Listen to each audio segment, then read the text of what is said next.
250 আসনে green signal দিতে যাচ্ছে বিএনপি, রয়েছে কঠোর বার্তাও। কোটা বাতিল করে সব শ্রেণীতে লটারির মাধ্যমে ভর্তির দাবি। একদিন পরই বাতিল হয়ে যাবে অতিরিক্ত সিপ, জরুরি বার্তা। যশোরে বলাডাঙ্গা শ্রীকণ্ঠনগরে চাঁদাবাজ, মাদক কারবারি ও সন্ত্রাসীদের বিরুদ্ধে মানববন্ধন। সরকার ব্যবসায়ীদের চেয়ে বিদেশিদের কথায় বেশি গুরুত্ব দেয় বললেন বিকেএমইএ সভাপতি। দর্শক, গ্রামের কাগজের সকালের খবরে আপনাকে স্বাগত। শুনছিলেন প্রধান প্রধান শিরোনাম, এছাড়াও রয়েছে রাশিফল। এবার চলুন যাওয়া যাক মূল আয়োজনে। 2 থেকে 3 দিনের মধ্যেই 250টি আসনে দল মনোনীত প্রার্থীদের গ্রিন সিগন্যাল দিতে যাচ্ছে বিএনপির হাইকমান্ড। মাঠ দখলে রাখতে অধিকাংশ আসনে প্রার্থী চূড়ান্ত করতেই এই উদ্যোগ বলে জানিয়েছেন বিএনপি নেতারা। দেশের 8টি বিভাগের 300 আসনের বিপরীত দলীয় মনোনয়ন প্রত্যাশীদের নিয়ে কয়েকদিনের সাক্ষাৎকারের অনুষ্ঠান শেষ হয় 27 অক্টোবর রাতে। দলের হাইকমান্ডারের সঙ্গে মতবিনিময় করেন সম্ভাব্য প্রার্থীরা। শীর্ষ পর্যায় থেকে আসে নির্দেশনাও। ঐক্যবদ্ধ থাকলে যোগ্যদের মূল্যায়ন করার প্রতিশ্রুতিও ছিল দলটির শীর্ষ নেতাদের। ঐক্য ধরে রেখে ধানের শীষের বিজয় সুনিশ্চিত করতে নেতাকর্মীদের কঠোর বার্তাও দিয়েছে দলটির শীর্ষ নেতারা। দলের সিদ্ধান্তের বাইরে কেউ গেলে কঠোর ব্যবস্থা নেওয়ার হুঁশিয়ারি দিয়ে হাইকমান্ড বলছে, ঐক্য বিনষ্ট হলে সংকটে পড়বে দল। আর মনোনয়ন প্রত্যাশীরা জানান, ভারপ্রাপ্ত চেয়ারম্যান তারেক রহমানের বার্তা একটি, ঐক্য ধরে রাখতে হলে প্রত্যেক কর্মীকে, প্রতিটি মানুষের কাছে ধানের শীষের ইমেজ ধরে রাখতে কর্মীদের সজাগ থাকার আহ্বান জানান তারেক রহমান। অনেক যোগ্য প্রার্থী থাকলেও আগামী দিনে যাকে নমিনেশন দেওয়া হবে সবাইকে তার পক্ষে কাজ করার নির্দেশ দেওয়া হয়েছে। চলতি মাসেই মনোনয়ন প্রত্যাশীদের জন্য 200 থেকে 250 জনকে সবুজ সংকেত দেওয়া হবে বলে জানান হাফিজ উদ্দিন আহমেদ। তিনি বলেন, মাঠ দখলে রাখতে অধিকাংশ আসনে প্রার্থী চূড়ান্ত করেছে বিএনপি। 2026 শিক্ষাবর্ষে বেসরকারি শিক্ষা প্রতিষ্ঠানে তথা স্কুলে সব শ্রেণীতে লটারির মাধ্যমে শিক্ষার্থী ভর্তির দাবি জানিয়েছে অভিভাবকদের সংগঠন অভিভাবক ঐক্য ফ্রম। একই সঙ্গে শিক্ষা মন্ত্রণালয়ের পোষ্য কোটা সহ সব ধরনের কোটা বাতিলেরও আহ্বান জানিয়েছে সংগঠনটি। এক যৌথ বিবৃতিতে সংগঠনের সভাপতি মোহাম্মদ জিয়াউল কবির দুলু ও সাধারণ সম্পাদক মোহাম্মদ সেলিম মিয়া বলেন, লটারির মাধ্যমে ভর্তি কার্যক্রম পরিচালনা করা হলে ভর্তি প্রক্রিয়ার স্বচ্ছতা ও জবাবদিহিতা নিশ্চিত হবে। এতে ভর্তি কোচিং এর বাড়াবাড়ি বন্ধ হবে এবং শিক্ষার্থীরা অযথা মানসিক চাপ থেকে মুক্তি পাবে। নেতারা আরও বলেন, ভর্তি পরীক্ষার মাধ্যমে পুনরায় ভর্তি প্রথা চালু করা হলে কোচিং বাণিজ্য আরও সম্প্রসারিত হবে। অভিভাবকরা অসম প্রতিযোগিতার মধ্যে পড়বেন এবং আর্থিকভাবে ক্ষতিগ্রস্ত হবেন। অভিভাবক ঐক্য ফোরামের নেতারা বলেন, ভর্তি নীতিমালা থেকে সব ধরনের কোটা বাতিল করলে শিক্ষা মন্ত্রণালয় বিতর্কের ঊর্ধ্বে থাকবে। ভর্তি প্রক্রিয়ায় বৈষম্য, অনিয়ম ও দুর্নীতি অনেকাংশে কমে আসবে। এক ব্যক্তির নামে 10টির বেশি মোবাইল সিম থাকলে সেগুলো বৃহস্পতিবার 30 অক্টোবরের মধ্যে সংশ্লিষ্ট অপারেটরের মাধ্যমে ডিরেজিস্টার করতে হবে। সেই হিসেবে আর মাত্র একদিন বাকি আছে। এ নিয়ে জরুরি বার্তা দিয়েছে বাংলাদেশ টেলিযোগাযোগ নিয়ন্ত্রণ কমিশন বিটিআরসি।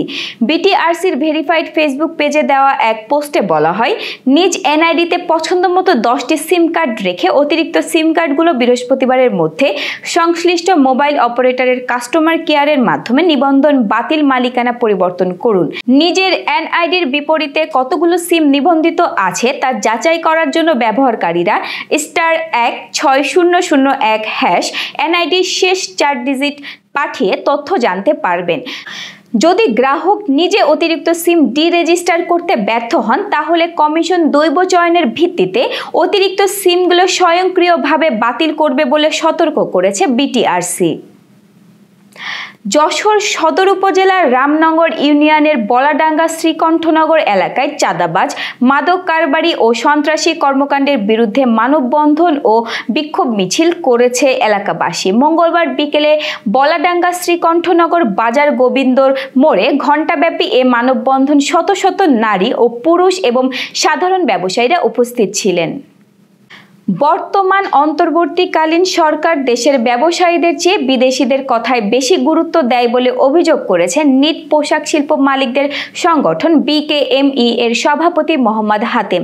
তিনি বলেন, আমরা আমাদের সমস্যাগুলো সরকারকে জানাতে চেয়েও বারবার ব্যর্থ হয়েছি। এক সংবাদ সম্মেলনে বিকেএমই এর সভাপতি এসব অভিযোগ করেন।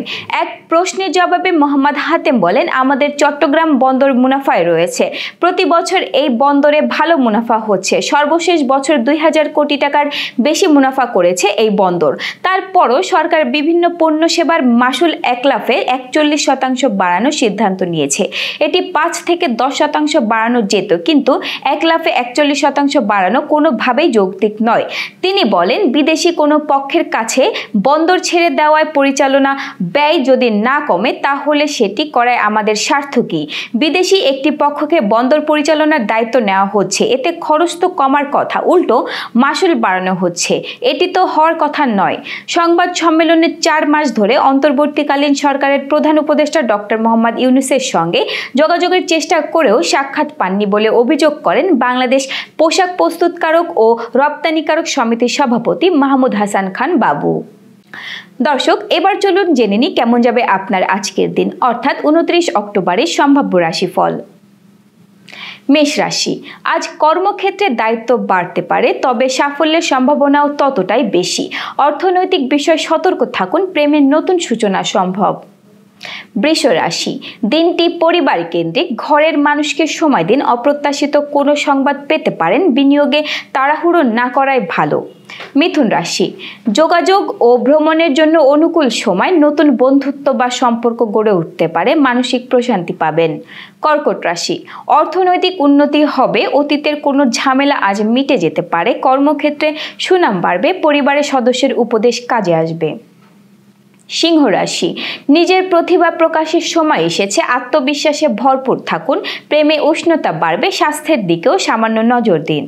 কন্যা রাশি, একটু বিশ্রাম নিন, মননশীল কাজের জন্য সময় দিন। কোনো পুরনো বন্ধুর সহায়তা পেতে পারেন, অর্থনৈতিক দিক ভালো থাকবে। তুলা রাশি, দলগত কাজে সাফল্য আসবে, নতুন প্রজেক্ট বা উদ্যোগ নেওয়ার সময় উপযুক্ত। রোমান্সে মধুরতা থাকবে। বৃশ্চিক রাশি, কাজের চাপ বাড়লেও ফলাফল ইতিবাচক হবে। পারিবারিক বিষয়ে ধৈর্য ধরুন, প্রেমে ছোট ভুল বোঝাবুঝি হতে পারে। ধনু রাশি, দূর ভ্রমণের সুযোগ আসতে পারে, পড়াশোনা বা গবেষণায় মনোযোগ দিন। মানসিকভাবে প্রফুল্ল থাকবেন, নতুন সুযোগ হাতছাড়া করবেন না। মকর রাশি, অর্থনৈতিক সিদ্ধান্তে সাবধানতা অবলম্বন করুন। সহকর্মীদের সঙ্গে ভুল বোঝাবুঝি এড়ান, স্বাস্থ্য ভালো থাকবে। কুম্ভ রাশি, আজ সম্পর্কের ক্ষেত্রে নতুন মোড় আসতে পারে। সৃজনশীল কাজের জন্য শুভ দিন, বন্ধুর কাছ থেকে উপকার পেতে পারেন। মীন রাশি, দায়িত্বশীলতা ও পরিশ্রমের সাফল্য আসবে, আর্থিক স্থিতি উন্নত হবে। প্রিয়জনের কাছ থেকে প্রেরণা পাবেন। দর্শক, এই ছিল এখনকার আয়োজন। আগামীকাল ঠিক একই সময়ে সকালের খবর দেখতে ও জানতে চোখ রাখুন গ্রামের কাগজের ইউটিউব চ্যানেল ও ফেসবুক পেজে। আর প্রতিদিনের খবরের আপডেট পেতে গ্রামের কাগজের ইউটিউব চ্যানেল সাবস্ক্রাইব এবং ফেসবুক পেজ ফলো করে রাখতে ভুলবেন না। আমাদের পরবর্তী খবর দেখুন বেলা 2:30টায়। শুভ বিদায়।